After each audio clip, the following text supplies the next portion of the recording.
Assalamualaikum warahmatullahi wabarakatuh. Alhamdulillahi rabbil alamin, wa bihi nasta'inu ala umuri dunya waddin. Asyhadu an la ilaha illallah wahdahu la syarikalah, wa asyhadu anna Muhammadan abduhu wa rasuluh. Allahumma salli wa sallim wa barik ala sayyidina wa maulana Muhammadin wa ala alihi wa sahbihi ajma'in. Hadirin yang dimuliakan Allah, kembali lagi bersama saya Tengku Mahlil Haitami di program Cahaya Hati Spesial Ramadan. Adapun pada kali ini kita akan membahas tentang permasalahan taubat kepada Allah. Maka sebelumnya marilah sama-sama kita bersalawat kepada Nabi secara bersama-sama. Maka marilah ikuti saya. Assalatu wassalamu alaika ya Rasulullah. Assalatu wassalamu alaika ya Nabi Allah. Assalatu wassalamu alaika ya Habiballah wa ala alika wa ashabika ya nurallah. Segala puji bagi Allah, Tuhan sekalian alam, Allah yang telah memberikan kepada kita kehidupan, Allah yang telah memberikan kita kenikmatan dan segala yang lainnya. Maka sepatutnya kita bersyukur kepada Allah Subhanahu wa taala.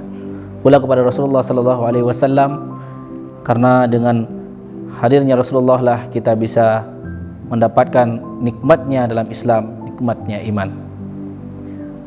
Sidang pendengar yang dimuliakan Allah, Allah Subhanahu wa taala berfirman dalam surat At-Tahrim ayat 8, Bismillahirrahmanirrahim, Ya ayyuhalladzina amanu tubu ilallahi taubatan nasuha, asa rabbukum ayyukaffira ankum sayyiatikum wa yudkhilakum jannatin tajri min tahtihal anhar yawma la yukhzillahu an-nabiyya walladzina amanu ma'ahu nuruhum yas'a baina aydihim wa biaymanihim yaquluna rabbana atmim lana nurana waghfir lana innaka ala kulli syai'in qadir. Yang artinya, hai orang-orang yang beriman, taubatlah kamu sekalian kepada Allah.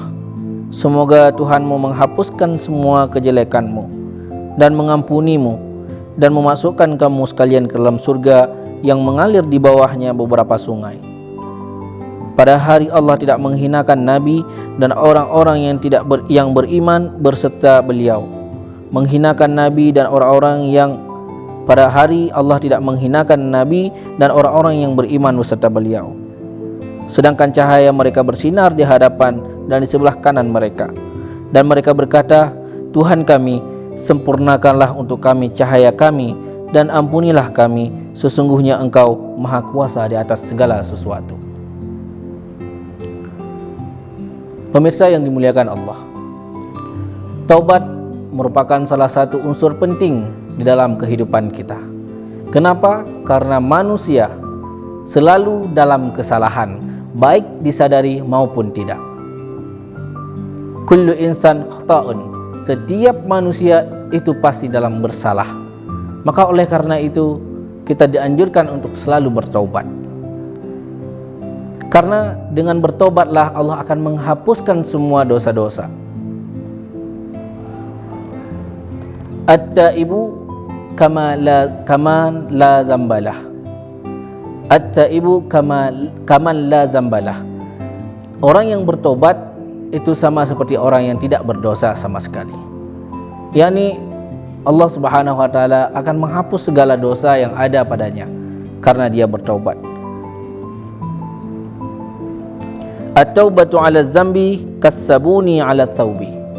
Taubat di atas dosa-dosa itu sama seperti sabun membersihkan pakaian.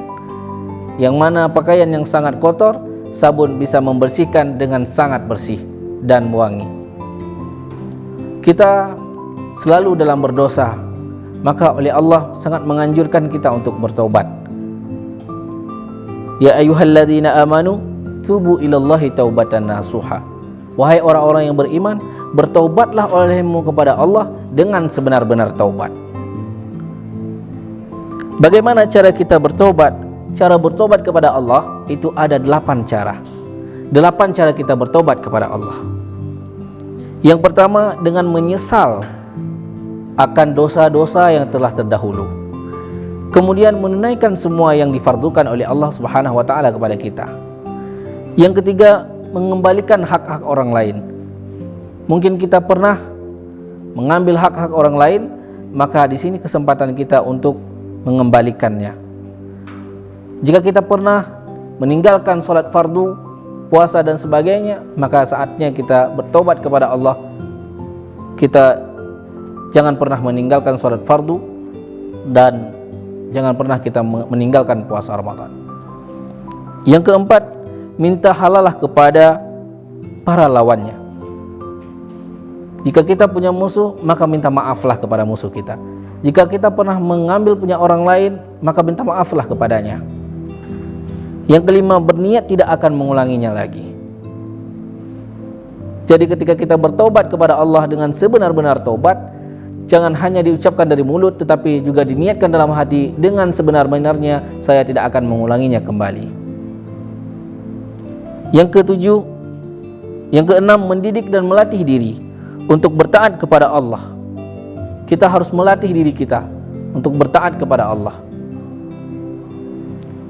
Yang ketujuh, memberikan rasa kepada dirimu akan pahitnya bertaat, sebagaimana engkau telah memberikan rasa kepada dirimu akan manisnya perbuatan durhaka.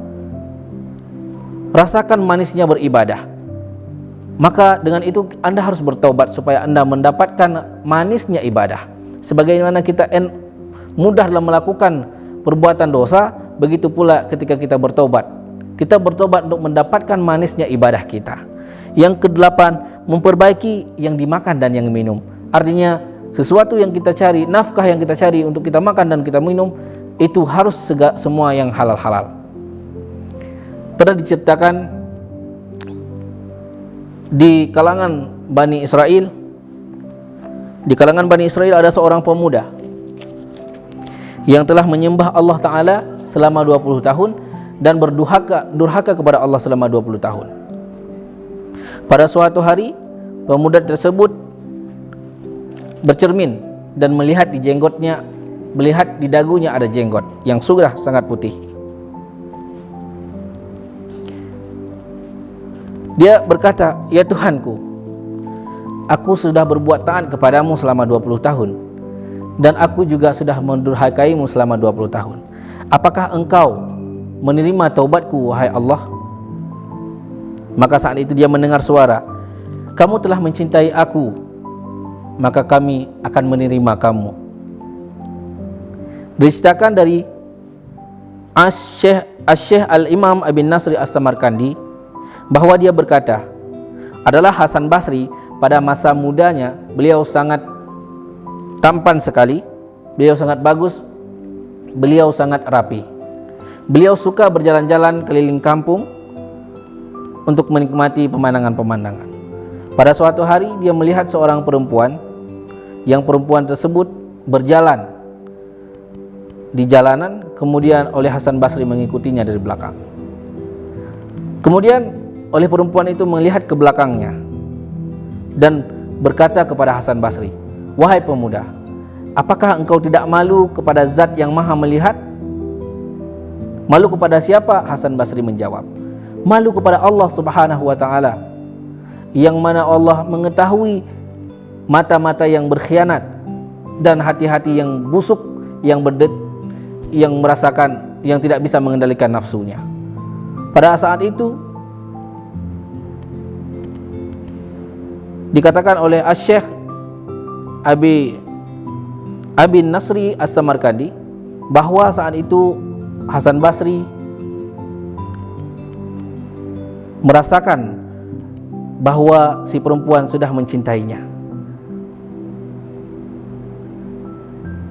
Maka saat itu oleh Hasan Basri kembali ke rumahnya.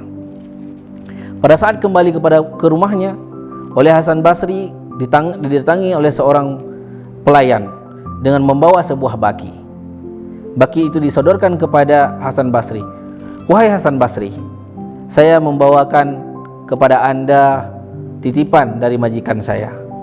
Maka saat itu oleh Hasan Basri mengambil baki tersebut, dan betapa kagetnya beliau ketika melihat baki tersebut berisi 2 mata perempuan. Nah, saat itu oleh Hasan Basri terkejut dengan hal tersebut.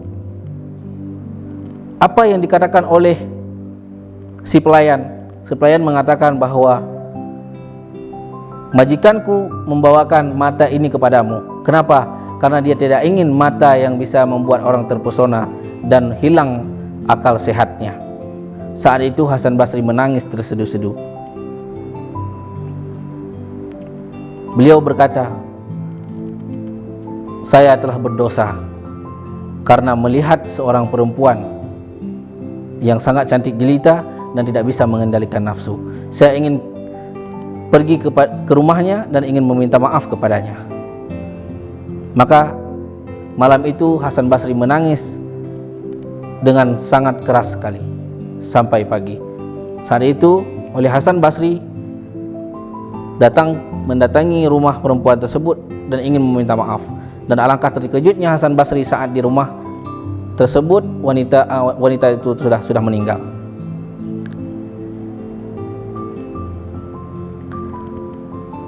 Pemirsa yang dimuliakan Allah, apa yang bisa kita ambil iktibar dari cerita ini? Di cerita ini yakni kita bisa mengambil iktibar bahwa kita bisa saja melakukan dosa, tetapi kita harus selalu mengingat Allah Subhanahu wa taala, mengingat taubat kepada Allah. Kita bisa saja melakukan dosa yang bahkan dosa tersebut tidak kita sadari. Maka kita diajarkan beristighfar kepada Allah Subhanahu wa taala. Astaghfirullah, astaghfirullah, astaghfirullah. Untuk apa? Untuk meminta ampun selalu kepada Allah Subhanahu wa taala. Semoga Allah Subhanahu wa taala mengampuni dosa-dosa kita dan Allah Subhanahu wa taala menjadikan kita orang-orang yang saleh. Ini saja yang mungkin dapat saya sampaikan. Lebih dan kurang saya mohon maaf. Billahi taufiq wal hidayah. Assalamualaikum warahmatullahi wabarakatuh.